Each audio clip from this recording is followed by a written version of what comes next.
pamahalaan ng malawakang investigasyon sa malagim na sunog na naganap sa Ozone Disco. Ano ba talaga ang naganap sa loob ng Ozone Disco kaninang alas 12:30 ng madaling araw? Sa structural master plan ng Ozone Disco Club, ito ay may kapasidad na 50 hanggang 100. Because there is great public interest at this tragedy. Nawawala siya. Hindi pa namin siya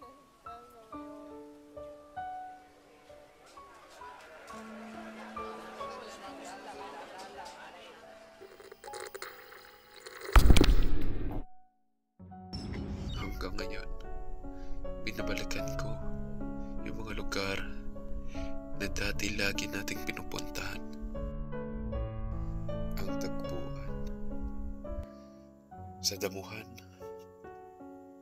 ang eskwelahan, ang sayawan.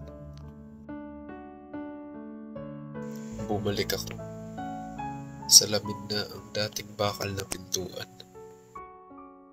Bago na yung mga tayong gusali na pinalit sa mga sunog nating nakaraan. Hindi na pagdurusa ang ipinipinta ng lugar, kundi para punan ako makalam na tiyan. Itulak ang pinto.